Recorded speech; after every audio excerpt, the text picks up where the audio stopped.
same hypothetical to you or hypothetical situation to you as I did to Tony before. But and by the way, Lonnie had told us that he thinks he absolutely has to get they have to extend him if they're serious about committing to building Football. a top tier football program, and I think he's absolutely right. But so that's the thesis I'll pose to you, Mike. Is if somehow he leaves, let's say for whatever reason, either because some other team blew his mind with an offer and priced the University of Minnesota out, or because the U doesn't pony up, or whatever. If he leaves, my point is, everything he's built here and creating a feeling like he's turning this program around after whatever it is 60 70 years since they last were good on the national scene is all for naught. Like they have to, if they're serious about, to Lonnie's point, if they're serious about building a football program here that can be considered among the upper echelon, at least in the Big Ten, if not on a wider basis, they absolutely have to bring him back. And not doing that creates the exact opposite effect. How do you feel about that? Yeah, absolutely. I mean, look how long. I mean, PJ's in his third year. The Gophers are they were 7-0 going into Maryland game, and the place still wasn't full. There's still people doubting, making up excuses. I mean, it is taking PJ a long time just to get fans interested again. Right. You finally get, people finally coming back and being interested and caring. They're on ESPN.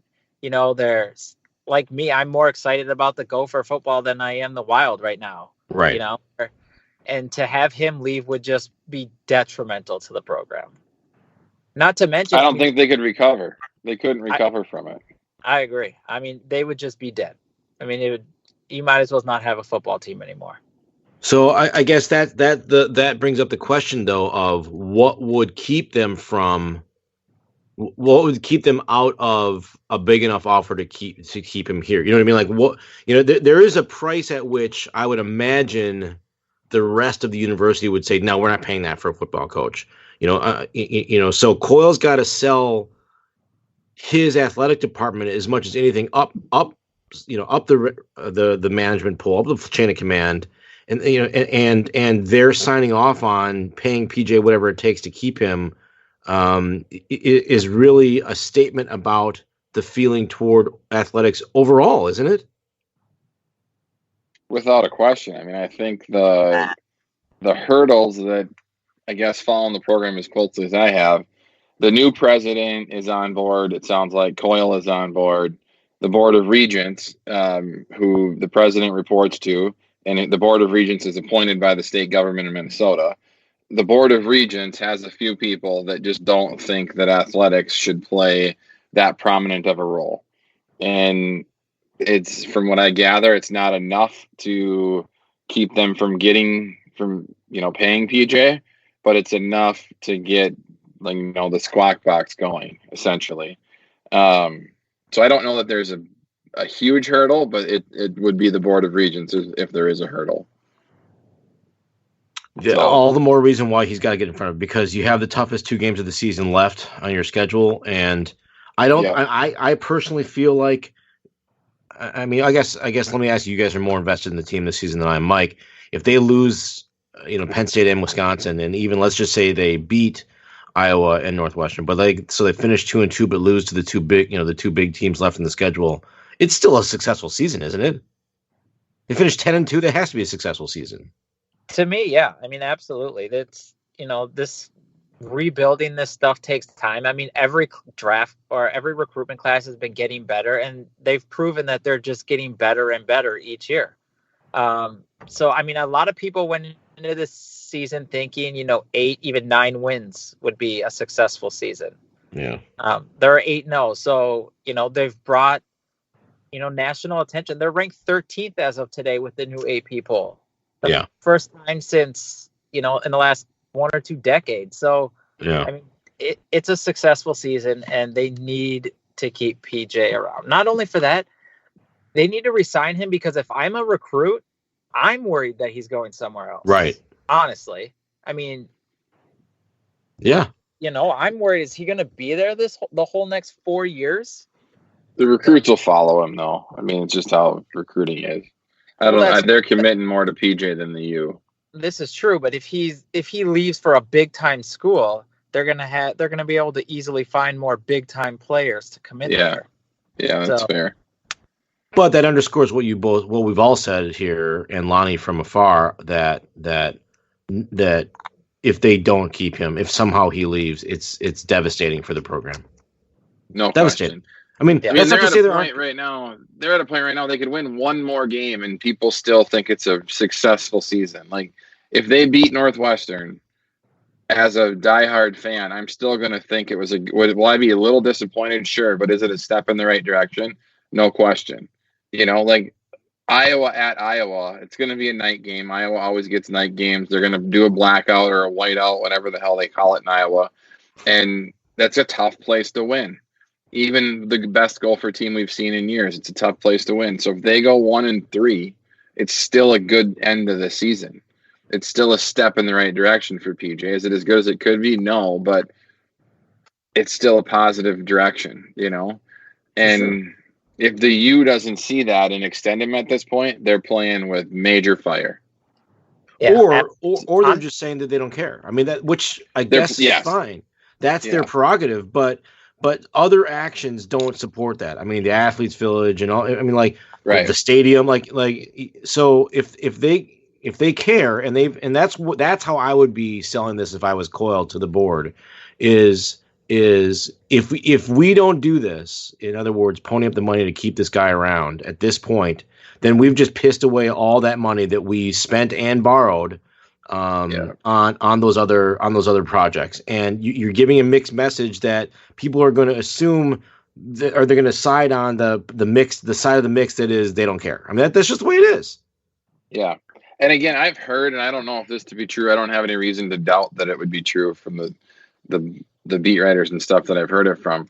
The athletic department at the U is self-sustaining, like with the Big Ten TV contract, all that kind of stuff. The Big Ten or the U athletic department has always been self-sustaining. So it's not like Coyle would be going to the Board of Regents and saying, I need $5 million a year from the general fund at the U to pay our football coach, or I need $5 million from the state to pay our football coach. The athletic department is self-sustaining, so that makes it all the more like I would have a hard time listening to a Board of Regents saying, well, it's because of academics are more important to us. Well, not if the athletic department's self-sustaining, right? Like, now they're two separate deals. Like, I understand that academics should be what the college focuses on, not athletes necessarily.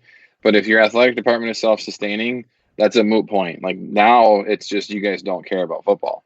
Right. Right. So. Right. Yeah. Just on a side note, me personally, I'm probably going to get season tickets next year.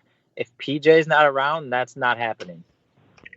Yeah. So, I mean, he's bringing people back into the stands. Yep. Yeah. Buy a pass in lot 37 too. It's the best place to tailgate. It's fantastic. It is for people that are thinking about it. Like, if you want to go to even like 3 Gopher games a year, it is probably cheaper to get season tickets. Like, single game tickets are expensive. Like, I was looking at getting tickets for Penn State. Like, the upper deck is like $85.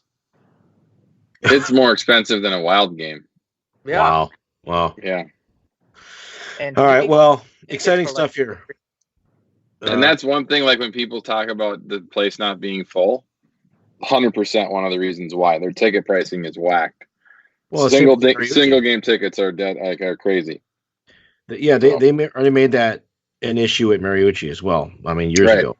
Right.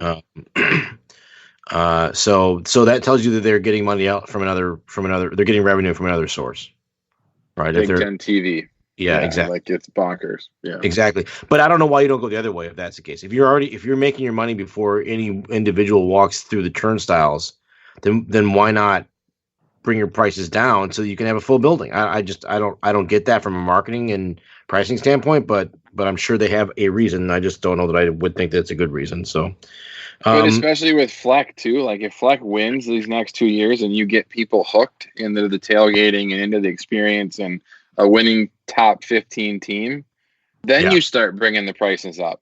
Like you Yes. bring them way down, get people hooked in the experience. Get people like me that want to bring my kids to be a part of the tunnel team and can high five PJ and the players as they run out, and hook me and my kids, and then bring the ticket prices up. Because if I bring my kids to high five the players in the tunnel team and they do that one time, do you think that I'm going to be able to tell them no 8 times next year about when do we get to go back to the football game? Right. Like, no. Like, I tell my kids no all the time, but that's not one that I'm going to tell my kids no to because I enjoy it too. Right. Exactly. Yeah. So, but yeah. And it's affordable. Look, I'm looking right now. I mean, you can get season tickets in the cheapest season ticket package is $249 a seat. Yeah. I mean, so it's not, it's affordable, I guess, right, is the point. But I don't know why the most expensive, the most expensive ticket is $1,500 a seat because at that point there's a per seat contribution, which that just sounds like a tax. But I don't know why you don't price it in the ticket. I mean, I don't know why you break that out, but whatever. So they the do point it so is, you can donate it. So they count the contribution as a tax donation because it's a contribution to the U. But yeah. So $1,500 is the in for that per seat. Yeah. So I mean that's a big spread, right? A 6x increase, but no, I don't know. Whatever. So yeah, I mean they seem like they're at an interesting point and what we call maybe pun intended an inflection point where if they commit to them, keep them around, they can make some they can do some things, but at the same time, at the same moment, if they don't commit to him, don't keep him around, they're going to go. To me, they go right back down to where they've been for the last 60 years, which is not very relevant. Yeah, without a question, couldn't agree more. Let's stick with football here. Obviously, the Vikings dispatched with the Redskins over the week on Thursday. That's good on a short week game to just survive it and get the win. I read it. There's a headline right now on NFL.com which caught my eye. Bears coach Matt Nagy vows to run the ball more. You think? Everybody in the world knows that. And maybe you're the Bears. You don't have a quarterback. As far as the Vikings' immediate future is concerned, the more important headline on NFL.com right now: Chiefs QB Mahomes likely to return next week against the Titans. So, assuming he survives that and doesn't play poorly, I think that sets up pretty obviously that we'll see him in 2 weeks. I believe we see the Chiefs. Is that correct? Yeah. Yeah, so the Packers will play Chiefs without Mahomes, and the Vikings will get the Chiefs with Mahomes. With Mahomes, that stinks. Yeah. So it's a tough break in the division.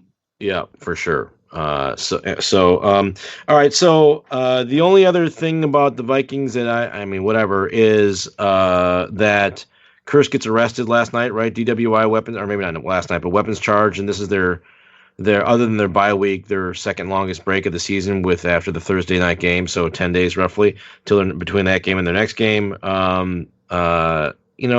Look, like we've said with the Gophers over the years, and they've done a good job of cleaning it up. Whatever the sport is, because it happens in all sports, but it's just amazing. These guys get a little free time, and all of a sudden they're doing stupid crap and running into trouble with Johnny Law and. Just dumbness. Like, come on, guys. I don't know. What do you guys think? Like, do you think that he should get suspended, fined? I mean, obviously, like, if I had an employee that happened to, like, there's not a whole lot that I can do, but it's a different ball of wax. I get that. But what do you guys think? Like, should he be treated differently than John Doe that works at Best Buy, or not? In my opinion, nobody will be. I mean, obviously. Yeah. Yeah. Mike, what do you think? Do they get disciplinary action from the league? Like, it's not like a automatic suspension or anything just for a DUI. I mean, the weapons possession could be even more. I don't know. I don't follow their rules a ton. I mean, for me, I don't know, maybe he should for sure get fined. I mean, I'd probably suspend him, but that's just me. At least for one game. I think the league has like a code of conduct because it is different. Like, they are contract employees, like right. Best Buy's, at will employment. But so I get it. But the league does have a code of conduct. I don't know what it applies to. I know they have to do some sort of investigation and might have to go to an